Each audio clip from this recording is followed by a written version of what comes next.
Welcome to Through the Trauma podcast. My name is Amber Larkins, published photographer, storytelling expert, visual artist, entrepreneur, speaker, and coach. This podcast was born from one question: how do I get inspiring stories of triumph out to the people who need to hear them the most? Come with me, enter my world, where lives are getting changed, heroes are getting developed, and greatness is being achieved. Hello and welcome to Through the Trauma podcast. I am Amber Larkins, your host, and today I have with me Mr. Ian Clark. He has an amazing story of how he has literally transformed his life. He watched his life turn around completely, and at 46 years old, he didn't know where he didn't know if he was even going to live, and then ended up at 65 years old now, feeling his best, healthier than ever. And he has an amazing story that he's going to share with us, as well as give us some tools and resources where we can also transform our lives and live the life that we deserve. So, Ian, thank you so much for joining us today, and so nice to have you here. Yeah. Thank you, Amber, for having me on. And it's going to be a very interesting moment in history that we're going to be able to chat about these things. And I like the short intro because this whole interview and your podcast is all about the people listening. It's for you who are interested in finding out how to support your body's ability to be the best version of itself and get healthier than you ever dreamed possible, and then continue to stay alive for a long time with great quality of life. And that's something that everybody wants. And so I'm excited to jump in and talk to you. I know that you and I had a conversation before we got on this call, and I was very intrigued by everything that you've done, and then the things that you're even doing now, your outlook on life. So I want to get into all of that. But before we do, why don't you just give us a little synopsis of your story and what that looked like, and that how you decided to turn it all around? Yes. Yeah. Well, fortunately, I can tell you right now, and we'll kind of reverse engineer it back. As you mentioned, I just turned 65, which is a very young age, I'm finding out, because I learned how to tap into the fountain of youth. And people think the fountain of youth is unobtainable or it doesn't exist. It actually does exist. It's more real than I ever dreamed. At 46 years old, I was tapped into the fountain of death.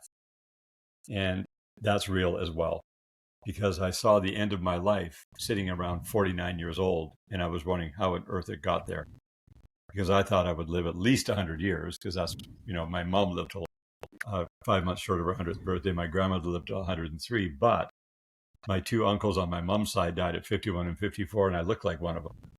So I was genetically predisposed to that lineage.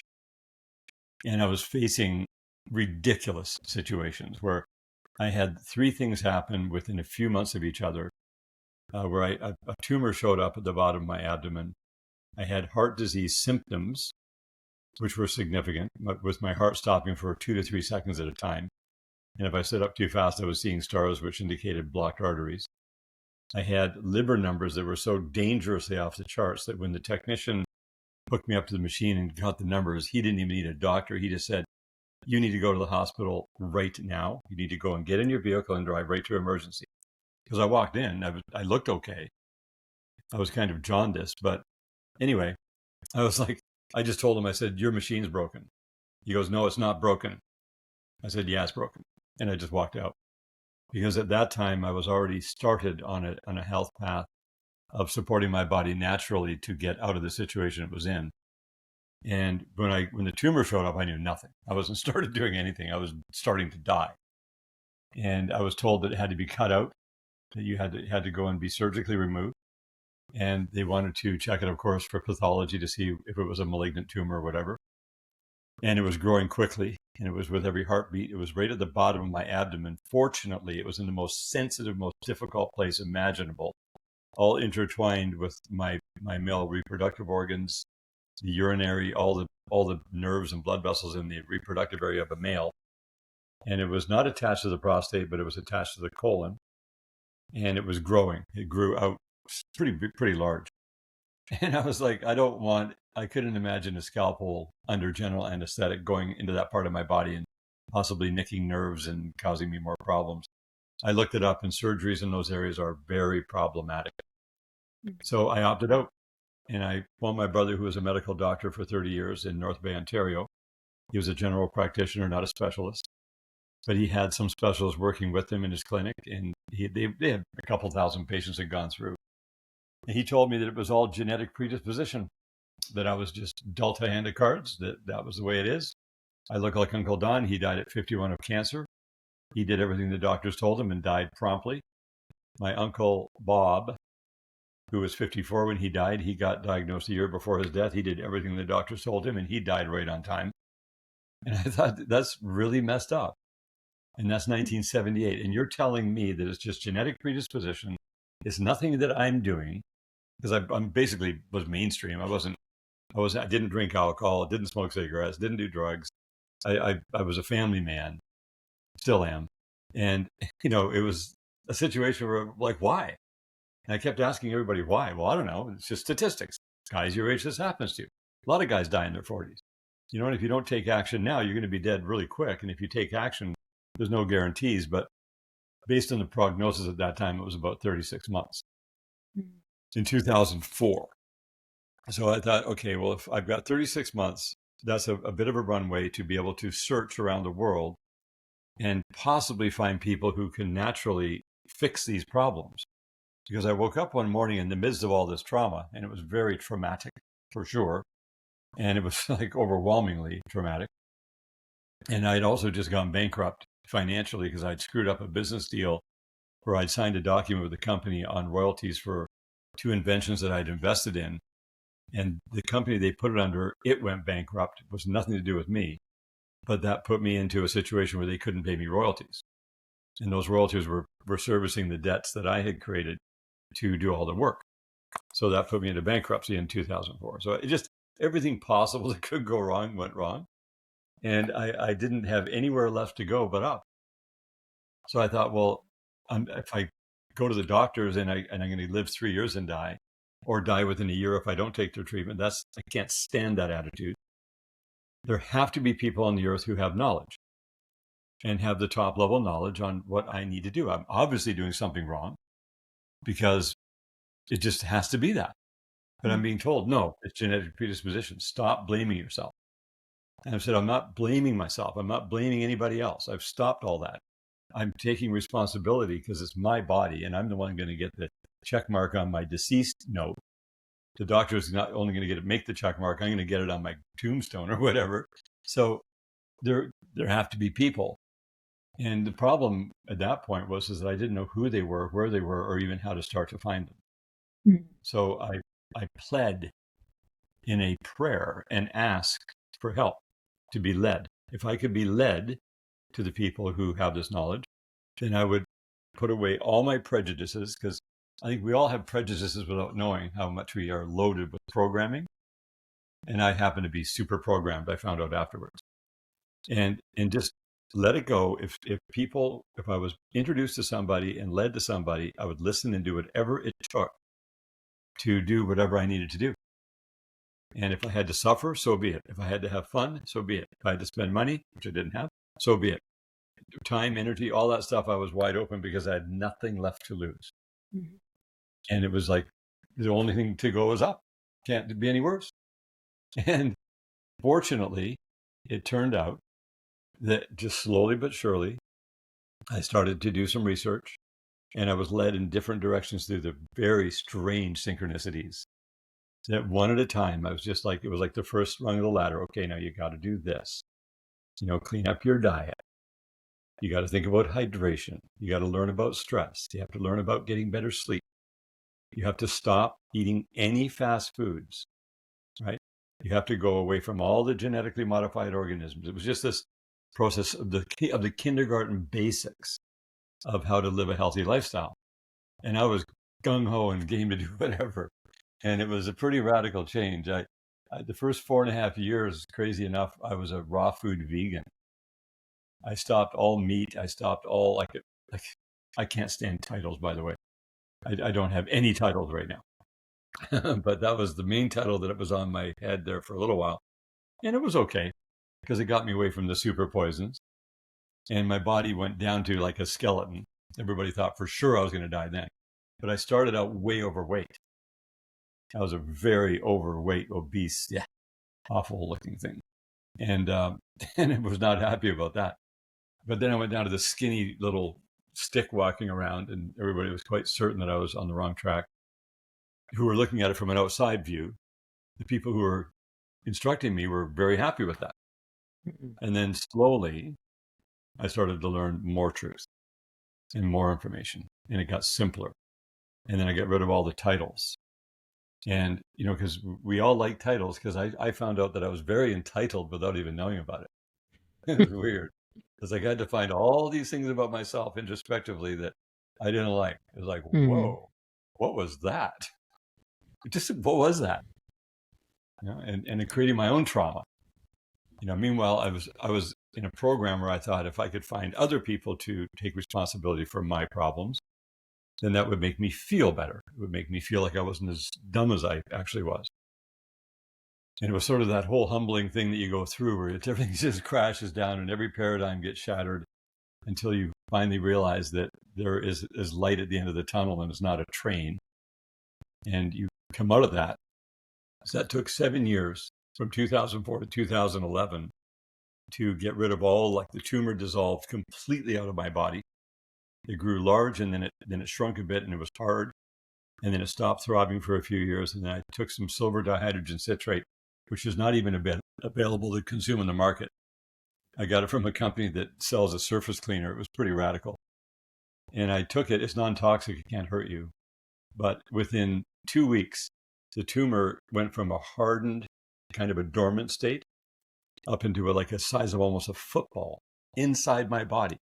I had to get loose jeans and waddle around with this lump that was putting pressure on my body, but it was soft. And then it just suddenly shrunk down overnight on the 15th day or so.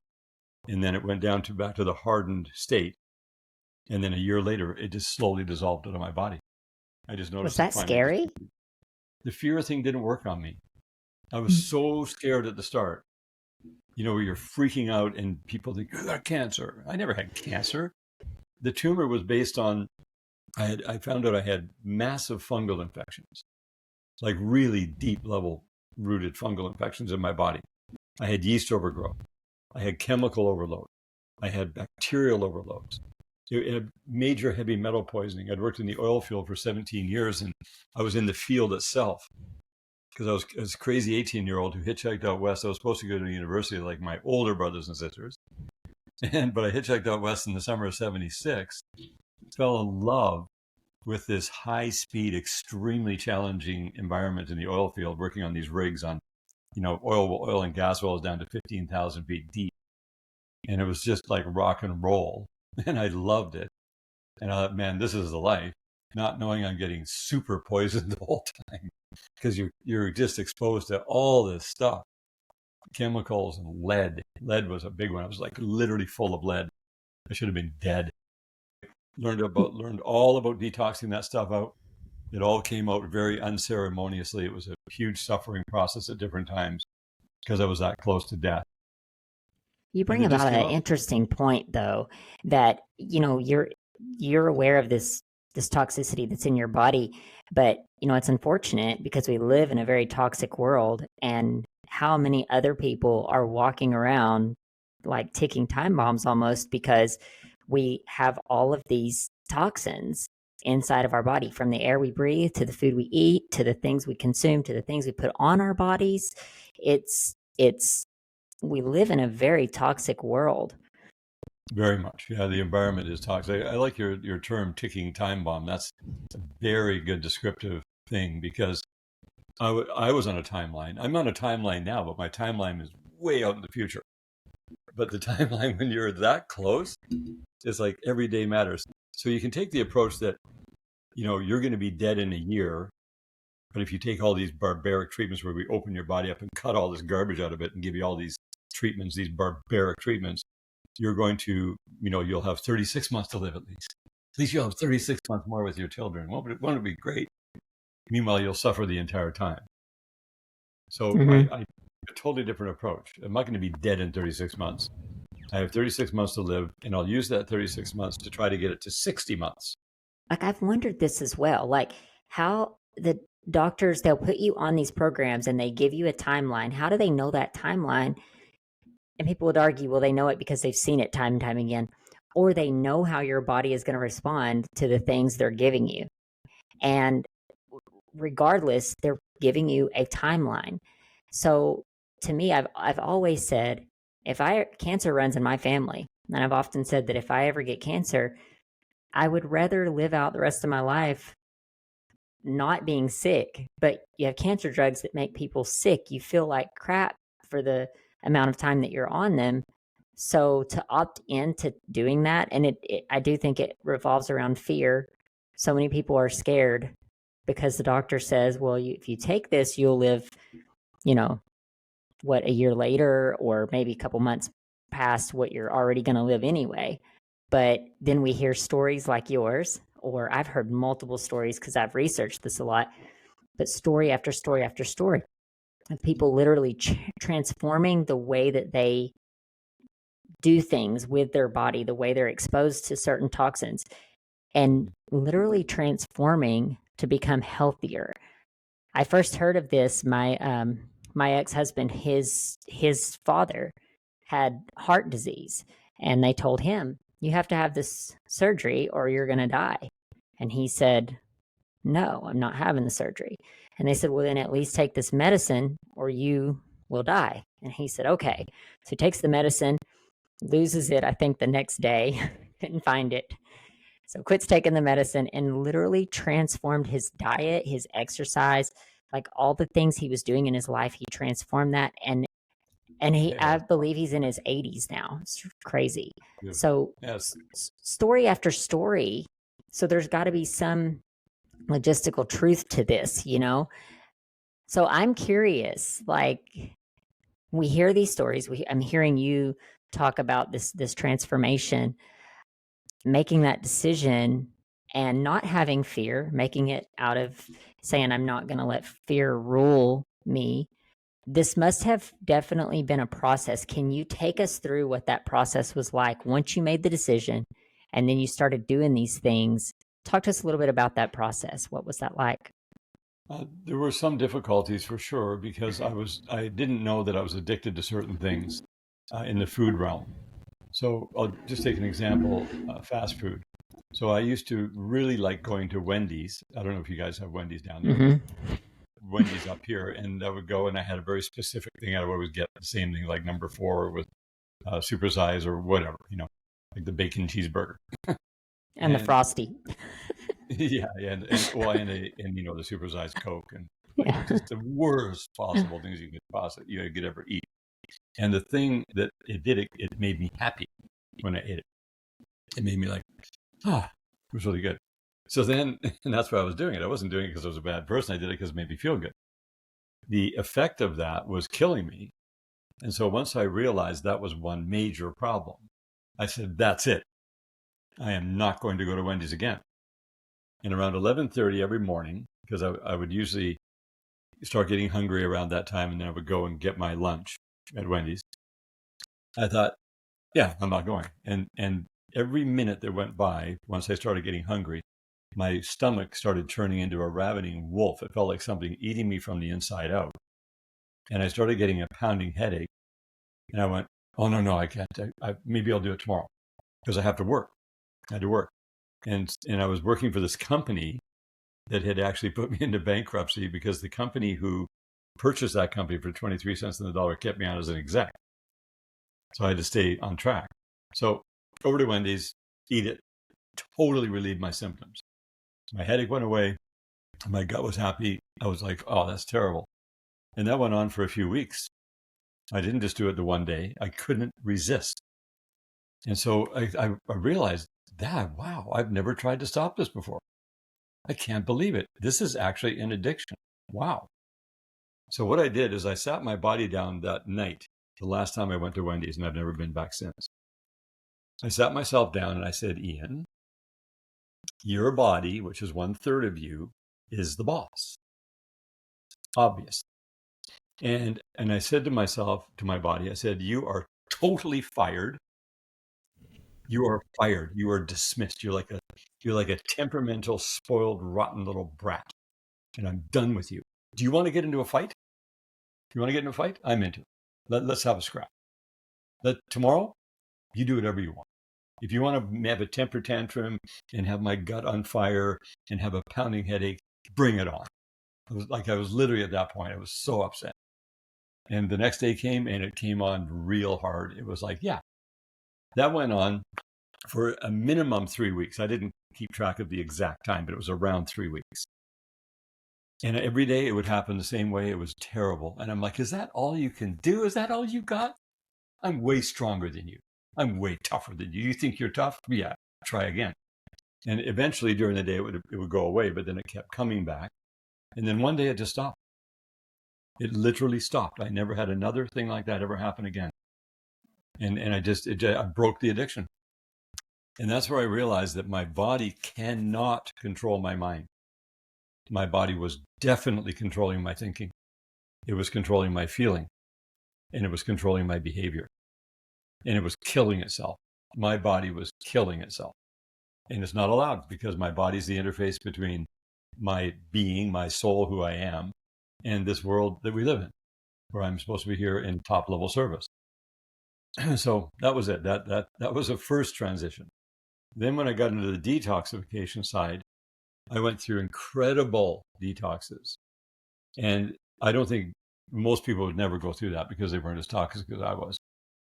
But I had purges. I would be down for 48 hours and having fevers where I would be freezing cold and then sweating hot and then freezing cold and only could drink water and have so much stuff come out of my body without even eating food for those 2 days that I was like, wow, I think I lost about 2,400 pounds.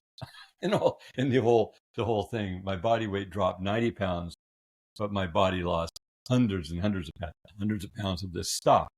They kept rehydrating and going out. So that was a very gross time that should have never happened, but it did. What was this detox like? The detox that you did was it a specific detox or did you just detox in that you just quit doing certain things? Well, I was radical. So at the time, and I don't believe in being radical. I think that it's really actually dangerous to go into what's called a Herxheimer event, which is what I was in several times, because I was doing too much too quickly. So the reason that happened, that particular time that I'm referring to, which was the most epical of the worst, is we were getting into wheatgrass juice. I was told you got to drink wheatgrass juice. You can only drink 1 ounce a day. And then after about a week, you go up to 2 ounces. And we were making our own wheatgrass at home, growing the wheatgrass and juicing it with these special masticating juicers. And we got this whole operation going. And I was about halfway through the cycle. The goal was to get up to 14 to 15 ounces a day. And you got to just slowly ramp up as your body detoxes. Well, one Saturday morning, we had made all the wheatgrass juice for the whole family because the whole family got into this. We have 7 children, so everybody was like into this. My wife was not happy about this, having to do all this stuff at the time. She finally came around, but it was like a radical change for her to go to raw food vegan. Are you kidding? And so she was ballistic a few times. At any rate, that particular morning, I came down to the counter in the kitchen. We were going to move some stuff into storage with my oldest son and I. And I saw the 8 ounce glass. I was at 8 ounces of wheatgrass at that time, and I drank the 8 ounces. And then we left and went to the storage. And by the time we got there, it was about 20 minutes later, I started to feel really, really sick. And I didn't know why. Like nauseous, like, oh, my head was spinning. I was like in bad shape. And I said to Anthony, I said, I think I'm getting really sick and I don't think I can keep staying here. Can you take me home? And so on the way home, on the drive home, halfway there, I realized what had happened. I'd forgotten that I'd already drank my 8 ounces initially. The extra 8 ounces was only extra that was left over from the batch. I thought that I had not drank it yet, so I actually had 16 ounces in my system, and that's what made me super sick. And because it was just this, like, it's a detergent. Wheatgrass juice is a detergent. And so that's where I went into this 48-hour total tailspin. And my wife just brought me water, and I laid there, and I slept, and I froze, and I sweated, and filled the toilet, I don't know how many times, dozens of times, with this most incredibly terrible black stuff ever. That just, I couldn't even stand any of it. And I actually felt like I was going to die for a bit. It was like, it would almost be better to die than be like this, is what it felt like. So anyway, I got through that. And on the Monday morning when I woke up, I felt so good. I was like a new me, So that was, but that's radical. It's just not necessary. Should never, ever do that. But I did it. It happened. And maybe there was some great reason for it. Maybe it saved my life at that point. I don't know. So what would But you recommend? Like if you had someone that come to you and said, "Hey, I'm looking to detox my body." And you're like, "Well, you don't have to be radical, but what does that actually look like?" well, it looks totally different now. I don't recommend wheatgrass juice to anyone. Oh. It has a whole bunch of other side effects that you don't want. I know now, after all these years, of the definitive things that gently remove there's a thing called Solaris. And Solaris is a product that has only got 3 ingredients. It has rosemary, thyme, and clove. You add it to the water, you don't get any Herxheimer effect because when you drink it, you can even put it into your skin.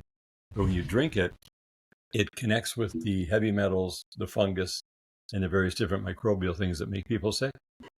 And it turns it into inert matter so it's harmless. So it doesn't go into the brain and give you massive headaches and do all these things. And it just slowly, gently, every single day, it just slowly moves all the stuff until it's all gone. And that's what I recommend people. Just be gentle with yourself. If you're getting into Herxheimer, you're going too fast, back it off a little bit, take it easy, be respectful. Now, if somebody is 2 weeks from dying of something and they've got to be radical, that's different. But I don't deal with that. I'm not a doctor. We don't have a medical clinic.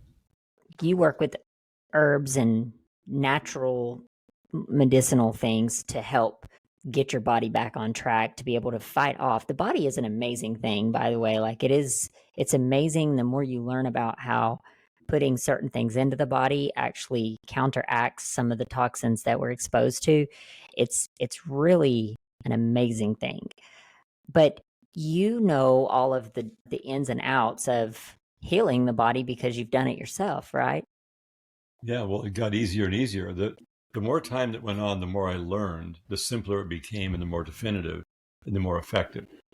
But there was no possible way that I could go from the first rung on the ladder to the 10th rung of the ladder.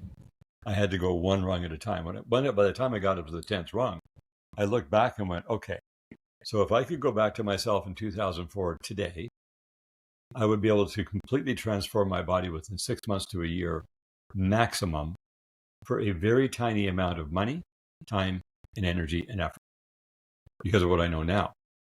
But there was no one on the earth who I met who had that knowledge. They only had knowledge at different levels as I was going. It was like, going through school, middle school, high school, university. Like right now we're at the 8th year of PhD level knowledge. And that's where it becomes extremely simple, extremely effective. And you don't go through that terrible suffering process because of the knowledge. And that's what we're here now to share with everyone. Because on the journey, and because you're a very healthy person and you've been focusing on getting healthy spiritually, mentally, emotionally, physically, environmentally, domestically, and financially. Those are all the areas where you really want to be strong and healthy to be functional. And you know that there are people on this earth who have the top level knowledge. If you were to go and learn the violin right now, you've never played the violin, you want to take violin lessons. If you could get access to the number one most advanced teacher on earth who teaches violin, that's who you would choose if you could. And you would learn how to play the violin 10 times faster than if you went to the lower level teachers. So I knew that. And one of my requests was I would love to be led to those top people because there's a lot of good things you can do and they're at this level. Then you have greater things. Then you have even greater than that. And then up here, you have the greatest of all. And if you tap in here, which is now what we can provide to people, then it becomes extremely simple and easy. And I remember about 15 years ago, I was sitting on the couch in the living room. This is at the very beginning of it all. And I thought, what if we find out one day that being healthy is a God-given right that doesn't cost money? It's free. Wouldn't that be interesting? I thought, well, it sounds like a ridiculous thing, because it was so expensive to buy all the supplements and to buy all the technology. On the journey, there was like $1.5 million spent on all these cool things. Because remember, I didn't have money. I was bankrupt, right? And in 2007, I found out about this thing called marine phytoplankton. It's a nutrient that comes from the ocean. It's still almost unknown in the world today. But these two strains of phytoplankton are the perfect match for the human nutritional profile. So when you take them, your body knows exactly what to do with them because your body is so intelligent. It knows everything. We're like the most intelligent computer that's ever existed. And we have streams of data that are feeding back to the brain, to the heart, to the gut, our instincts, our passion, and our calculator that tells exactly what's going on. So when you put that in your system, your body immediately starts to feel better. And it's like you're charging up your battery. So I was like, what is this stuff? I knew nobody knew about it. And I had it. I found it from a guy in Vancouver, Canada. And I'm taking it. So I started telling people in Canada, and they're like, oh, that doesn't sound very appealing, and it's expensive. They thought it was expensive. It cost like $60 a month at the time because it was brand new and you can only get a little bit of it. So that seems expensive, but it really isn't. $60 a month is what, $2 a day? But because it's a mental perception thing, we don't calculate well. And the people in Canada, like Canadians, I find are sort of skeptical more than most people. And I'm a Canadian, right? So I went down to California and I showed some people down there the marine phytoplankton. They're like, oh, I'd like to try that. I said, you would? They go, yeah. People in Canada didn't want to try it. And so I gave them samples and I said, yeah, let me know what you think. And some of them came back and they said, is this stuff even legal? Am I really actually feeling good from this stuff? Like, I'd like to, really? I said, oh, I guess so. I don't know. It's definitely legal. It's just food. And it has every nutritional molecule known to any historical data on the earth. So yeah, it's really cool. And they said, well, where do we get it? I said, well, I can get it. And I had this resource out of Europe where I could pull it in. And within the first 24, like between 2007 and the end of 2009, we sold about $2.8 million worth of this marine phytoplankton only to people in California. And I didn't have any sales organization. I had no incentives, no marketing. I just told some people who were connected with other people in the health and high level wellness space.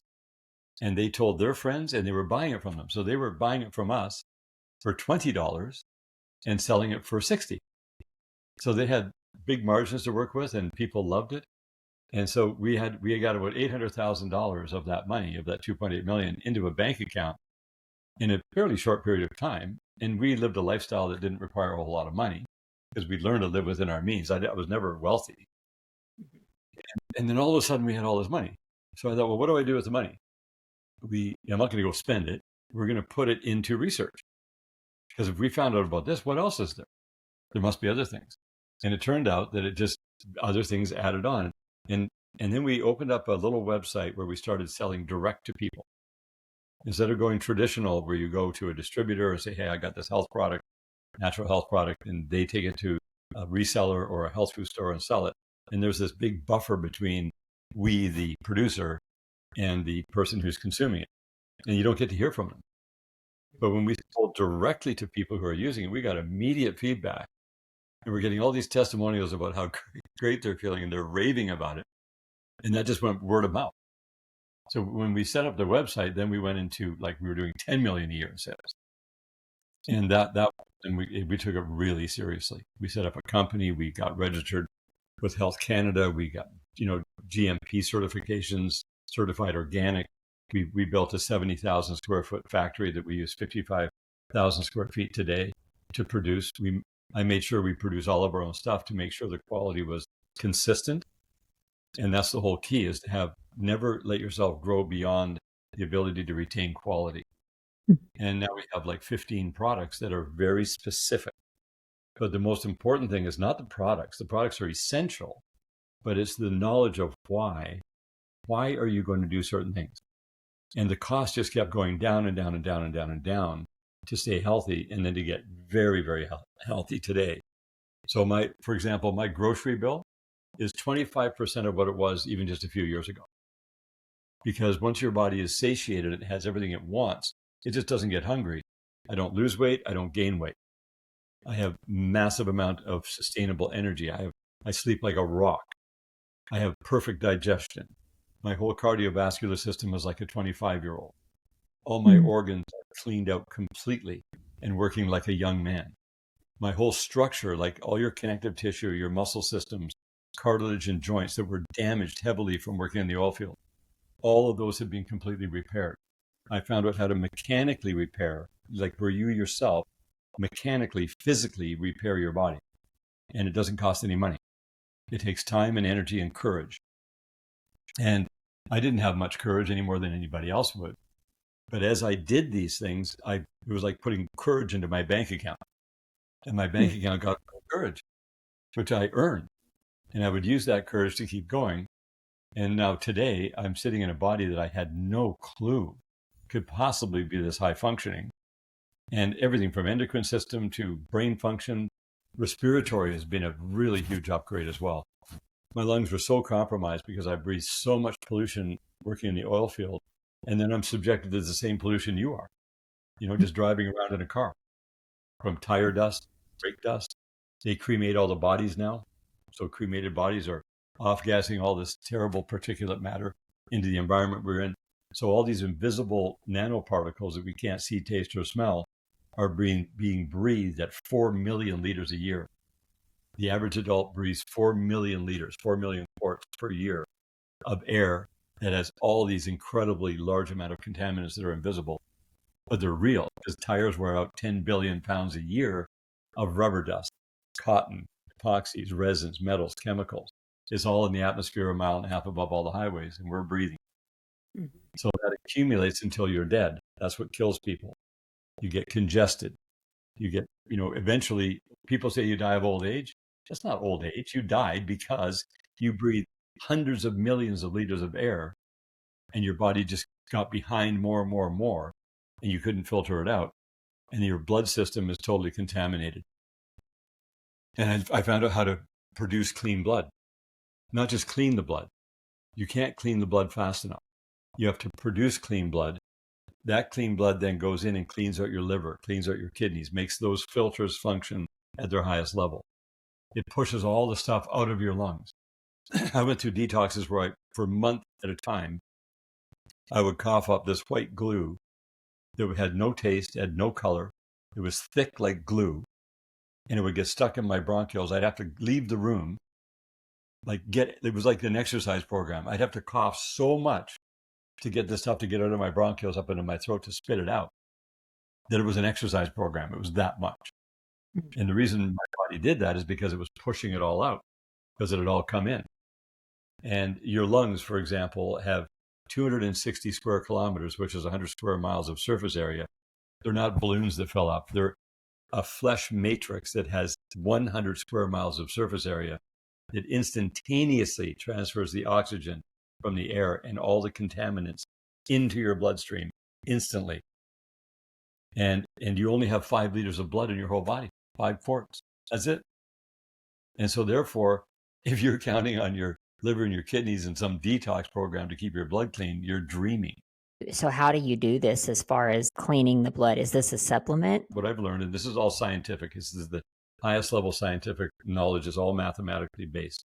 Mm-hmm. So like our factory here, when we produce natural products and we put it in bottles and pipettes and we label and we put it in boxes and ship it to you, you consume it.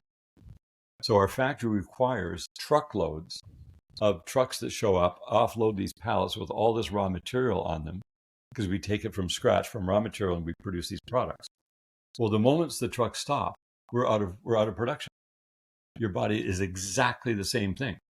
Your body wants to produce clean blood, but it can't, because you don't know the raw material you have to give it. So when I discovered what the raw material is, I drink it all day long. It's in this fluid. I start it with pure water, and I add 5 grams of concentrated sea minerals that are certified pure, that come from the ocean. It turns out that the ocean minerals, the sea minerals, are the exact bioidentical and biocompatible material that your blood is made of. So when you drink it throughout the day, It goes into your digestive system. Your bloodstream immediately picks it up and produces clean blood. Then all the dirty blood, because I spent, before I understood the actual formula, I was 64 years old before I learned this. And I'm only 65. So in the last year, I've gone through this incredible transformation from being super healthy to being completely healthy. And I watched all the things change like I never dreamed possible, because my body started producing this clean blood. All the dirty blood kept leaving. And then your lymphatic system, which you also have 5 liters of lymph fluid, it doesn't pump. But when your blood cleans up, then the lymphatic system can dump into there. And then you the rest of your body, you're 80% fluid. People say you're 80% water. That's not true. You're 80% fluid. If you cry tears, it tastes like ocean water.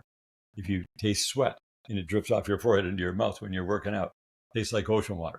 You're a literal walking ocean. And your stomach has hydrochloric acid in it. Well, sea minerals are all chloride minerals. And there's like 90 plus minerals that naturally happen from the ocean. And when you So it balances like the pH. Oh, yeah, it does all that. Well, the pH is what's interesting is everybody thinks, oh, I got to drink alkaline water. That'll save me. No, no, this is not the case. Our stomachs are 1.5 pH when they're healthy. You get hydrochloric acid in your stomach at 1.5 pH. That's really acidic. And it needs to be very, very strong. When it's not full strength, then you get GERD, acid reflux, because your body's like trying to compensate and it's frothing and it's causing heartburn and it causes digestive issues. When you have perfectly strong stomach acid, you digest everything perfectly. And then the salt water goes in and cleans your whole entire digestive system out. So all the parasites leave, all the microbial stuff, all the yeast overgrowth, anything in there that would build up over your life is gone. And so you have this clean blood cleaning everything, rather than hoping that this detox thing I take is going to do all the cleaning. Well, I have stuff that does clean the blood, but that's only the icing on the cake. The cake is your blood itself. And so all your cells then can dump into this clean bloodstream, which makes it full of garbage again. But because you're drinking all this raw material, your body keeps producing clean blood. You keep washing yourself out. And now I'm walking around with 5 liters of the cleanest blood imaginable, and all my organs are all cleaned out. All the garbage from them has left. And you know your blood circulates through your entire body every minute of every day. You pump 7,600 liters of blood. If your heart stops right now, and this is where we get into being a nerd, okay? When your heart stops for only 8 seconds, if it misses 8 beats, you're blacked out. You actually pass out. That's how critical the instantaneous flow of your blood is every second of your life. And if you're blacked out on the floor and nobody resuscitates you, in 8 minutes you're gone. You're dead in 8 minutes. So it's a very sensitive thing. So the 86,500 heartbeats per day have got to be pumping clean blood that you produce. And that solves all the problems. So all these problems that I used to have to remediate and have a remedy for, all those remedies are no longer required. Then you need remedies. Now I don't need remedies. So with what you do with your business, do you sell these supplements? Do you also help people learn the process, or do you do any coaching to help them learn how to start making these changes in their diet and in their actions as well? Yeah, I've done a lot of coaching, but that's a bottleneck. So what we're in the process of doing right now as we speak is we're building courses, very simple courses that people can purchase the course and then they can learn for themselves. They only have to do it the one time, because once they have that knowledge and then they put it into practice, these very simple things that are super cost effective to do, and their whole body changes over the next 12 months, that teaches them the reality of what it is. Because I can tell you where I'm at. I can tell you the things I do. But until you know why you're going to do it, you won't do it. And until you actually do it, because you have to know why, then you learn in it, and then you see all the changes. So this is called the physiological upgrade. So think about your being right now. You're a physiological being, hyper intelligent. Every one of you are hyper intelligent. And your body is waiting for you to learn how this works so you can support your body's ability to heal itself. because it's all automatic. So you start out with physiology. When you fix your physiology like this, then that creates good emotion. Now, the word emotion is actually energy in motion. It's not a feeling. People confuse emotions with feelings. It's not. Emotions drive your feelings. If you're putting good energy out from your physiological being, that creates very good feelings. And when you feel great, then that affects your thinking. Like, wow, I'm really actually happy to be here. Life is good.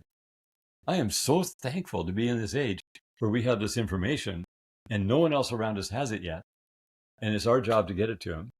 And my thinking completely changed. Like when I wake up in the morning, I know exactly why I'm here. I know exactly what the mission is and how many people I want to support. Can't help them. They have to help themselves, but I'm here to support them so that they can be activated. That's why the name of the company is Activation Products, because every time I would share things with people, I would see them get activated to take responsibility and do things to step into the self-care revolution, because no one cares about you as much as you do. Right? And so when I realized that I cared about myself at a high level, I could transfer the energy of that care to you, and then you get energized by this proper energy and motion. You start feeling better. You start thinking, man, this is awesome. I didn't know you could be like this. And then your thinking affects your behaviors. Your behavior drives the results. When you get good results and you start looking better, you get a youthful glow, everything's fixing itself. Then that goes all the way back down to your physiology and improves that energy flow, going back to your emotions, back to better feelings, back to even clearer thinking, back to better behaviors. Because I can't say, oh, I had so much willpower. I'm this awesome paragon of virtue. Far from. I had to start with the physiological, which drove everything. And it doesn't require willpower. It requires knowledge. And people are perishing from a lack of knowledge because they don't know about the error is the thing that's actually taking them out. And here's how I figured that one out. And I actually did figure this out by calculating. I've had all these millions and millions of dollars to invest into research. And one of the ways I did it is by flying around the world, being able to connect with people who are in these health events, listening to the gurus, listening to the sages, listening to the experts. And these are people with a wealth of knowledge. And I noticed that they're all sharing basically the same thing at the end of the day. You want to be mindful. You want to be kind to yourself. You want to be loving to other people. You want to eat clean food. You want to stay hydrated. You want to get better sleep. You want to manage your stress. You want to do all these things. And they knew all this stuff. And then they would die right on time. They would get old and die. It's like they died right in the regular time frame of mainstream, which is 74 to 79 years old. If they're super health conscious, so-called, they'll live from 81 to 85 years old average. If you live in a blue zone, which everybody's talking about, the average age is 83. You got a few more people living till 100 in a blue zone, but that doesn't mean anything. I'm talking about a healthy body that keeps on living, because a healthy body doesn't die. Old age is not a thing. I didn't die of old age if I got old and died. I died from a number of health problems that kept building up and building up until my body expired.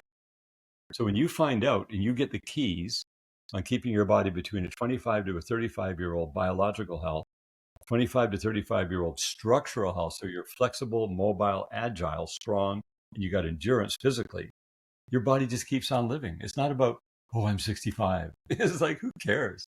When I'm 150 years old, I'm going to look 150, but I'm going to look like a healthy 150-year-old, which is not much different than I look right now. I'll have the same glow, the same energy, the same passion. When I'm 200 years old, it'll be the same, because I found out what allows the body to keep living, not because I say I'm going to live to 150 or 2 years. It's ridiculous. And it's not even living to 150 or 200 or 300. It's about one thing. A key performance indicator is that today, Amber, you have a certain level of health. Tomorrow, you're going to be one day older. And tomorrow, you're either going to be a little bit less healthy if you keep on track with what everyone else is doing, or you're going to be a little bit more healthy. Every single day, you're going to get better because you learn more and you're just practicing the very simple things that anyone can do. You don't have to be a billionaire.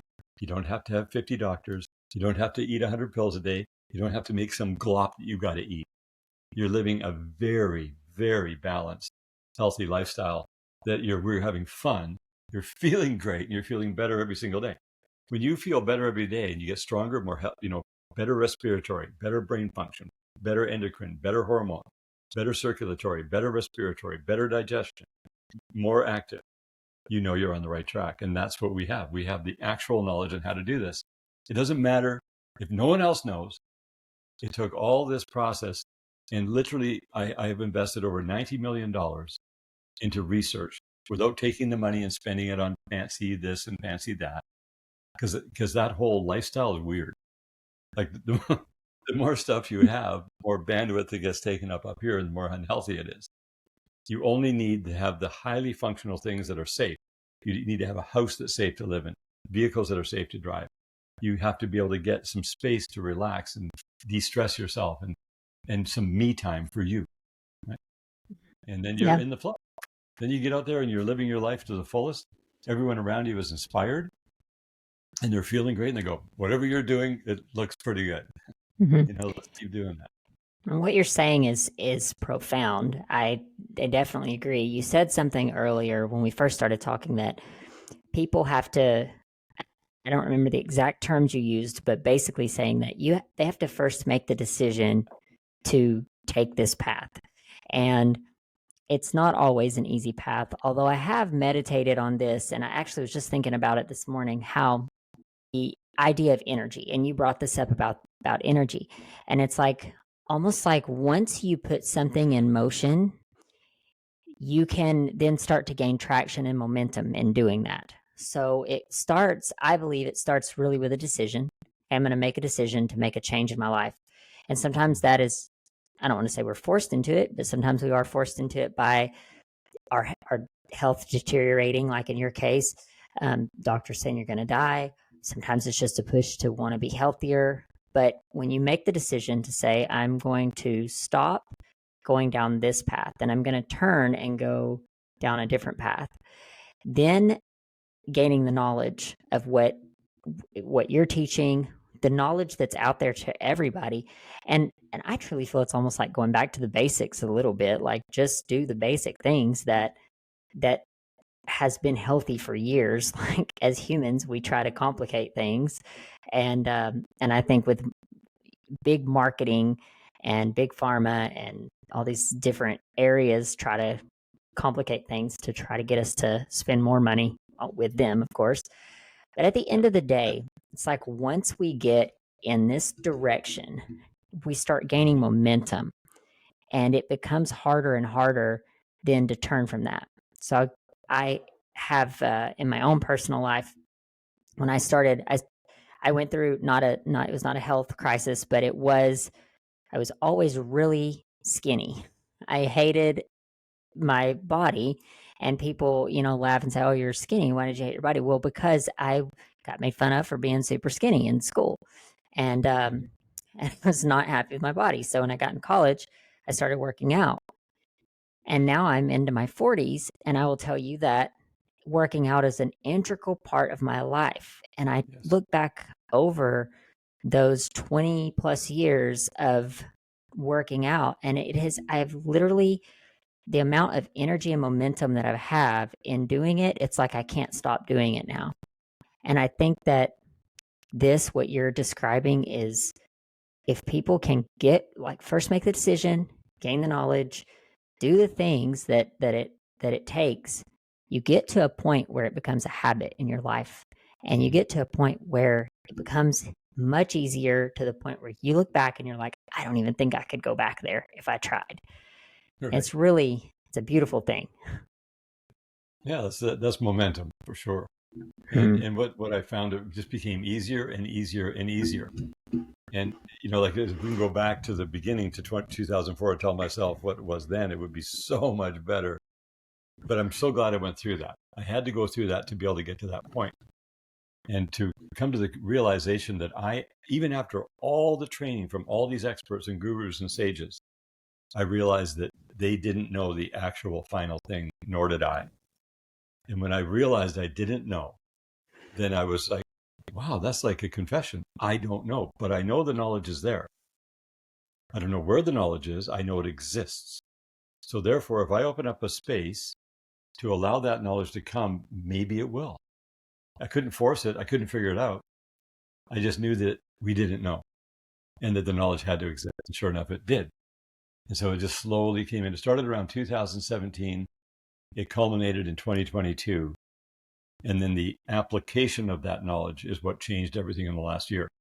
So now I know that we could do clinical trials, we could do IRBs, we could do any number of tests with any group of people, and it will work for every single one of them. Because even though you're a totally unique genetic being with a hand of cards you were dealt, you can work with that because that foundation will work with you like everyone. And once you get that reset, now you're into a flow state where you just get better and better and better and better into the future. That's the key. So once I give you the keys, it's up to you what you do with them. You don't answer to me. You're not responsible to me. You're responsible to you. And it's your body, it's your being, it's your well-being. When you do the right thing, you get a big, huge reward. When you do the wrong thing, you have to pay a price. And no one wants that. Do you think people are living in a place where they truly don't know how well they could feel living in the toxicity that we're in today? I would say 99.999% of the population is in exactly that state. Then you have your health conscious community that are still in that state, but not nearly as bad. So they'll live a little bit longer and have a higher quality of life, but they could totally change that paradigm. All they got to do is just do math. They have to logically look at it, take their common sense, get critical thinking going. Just like I had to come to admission that, wow, when these experts were dying on time, I realized that I don't want to die on time. I want to live on time. We flipped the script completely. Dying on time means you died at the average age. And if you think that it's true, because everyone around you is dying on time, that you should do the same, then you're going to follow that route and die on time. Because your thinking is the thing that you've got to have completely renewed, but that has to start physiologically. Emotion, feelings, thinking, behavior, results. And it just goes in that way. And your heart rate variability is a major part of that. It costs nothing to get your heart rate variability dialed in completely. It takes 30 seconds. All you have to do is do rhythmic breathing. You can get a device that measures your heart rate variability. You attach to your ear into an application. You don't need it. I found out that every single person, regardless if they do rhythmic breathing, which is simply breathe into the nose to the count of 5, breathe out through the mouth to the count of 6 very smoothly. Within 30 seconds, they've changed their physiological being in their heart. And it shows right up on the screen. And then you do that for 5 minutes a day. That's where you start. Just 5 minutes. You could be driving your car. You could be doing whatever you want. You could be sitting watching a documentary. You do the rhythmic breathing, your physiological being changes significantly. It puts you right into parasympathetic. You start to heal immediately during that time automatically. And you'll get way more energy. If you have a lull during the day, stop and do some rhythmic breathing. If you feel like you should have a nap and you're driving, for example, you're driving to a meeting. This happens with me. Driving to a meeting, and I like doing polyphasic sleeping, where I'll get like 5-6 hours a night of deep, deep, deep sleep, wake up fully refreshed, ready to go. Halfway through the day, I like to have a half-hour nap because that gives me 8 hours of super energy. It's like an amazing thing to do. But I say if I can't, because I'm driving and I got to be in a meeting, I will do rhythmic breathing for about 20 minutes. After the first 5 minutes, I'm going into a deeper lull. So you got to be careful when you're driving. And then within another 5 minutes, it'll bring me right back and I'll have total sustained energy for the rest of the day, just by rhythmic breathing. So it doesn't cost anything to do that. Very interesting. But you do have a lot of knowledge. And I know that an hour is not even nowhere near long enough to get into everything that you know in your brain, all your knowledge that you have in there about health and wellness. But why don't you tell our audience where they can learn more about you and about the courses that you're going to be producing and the products that you offer? Where can they go to learn more? Well, the company side for the raw material products is activationproducts.com. I also am building a personal brand to support people on a one-to-one where they can get access to a lot of short videos. And they're on, and I don't go on TikTok or Instagram. I don't have time, but I do publish on TikTok and Instagram. And they're 1 minute to 1.5 minute videos of some of the keys. And then the courses are going to be rolled out on my personal website, which is ianactivated.com. And that's all coming here in the very near future. We've been building this for the last year because it takes a lot of energy and effort to put these courses together to keep them simple. So people can look at it. They don't have to jump through 100 hoops and try a million things, right? It's just simple. Right. So yeah, that's how, and they could subscribe to our email list. We have always promotions going out as well as information.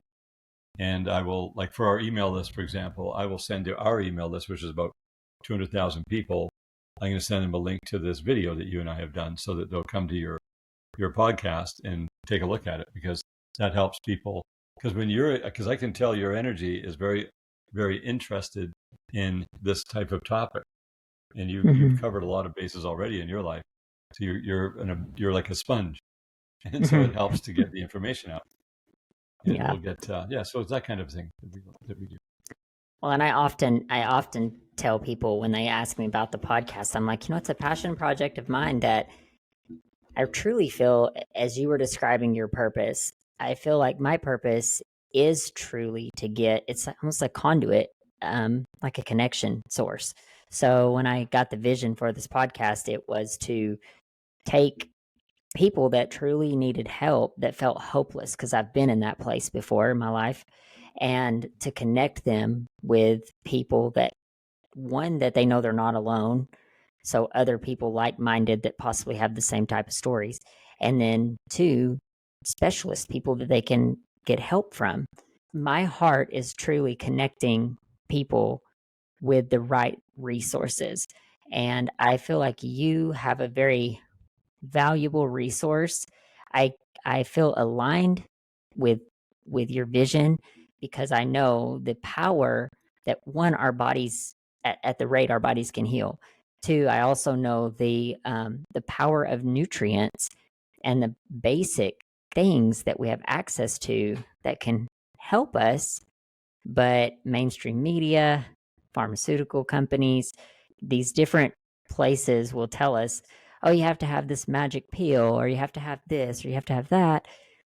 And it's not always the case. Sometimes you just have to have the knowledge and the willpower to change, and you can make massive, massive changes in your body and in your life. Before we close up, do you have any last takeaways or anything you'd like to share? Any final thoughts you'd like to share with our audience? Yeah, I think it's very important that all of us, and that you should build self-esteem as much as you can. There's different ways of doing that. And build your enthusiasm, because enthusiasm drives joy, and joy is your strength. So I want people to be joyful, ultimately, at all times. And even when the world might be crashing down around you with circumstance, you still have that inner joy that you know that everything's going to work out, and you've got the resilience, the coherence, the resonance to get through it all. That's wonderful on so many levels. I cannot wait to check out your website and all the different things that you offer, because personally, for my own self, I need all this stuff. I need it, and I need the knowledge.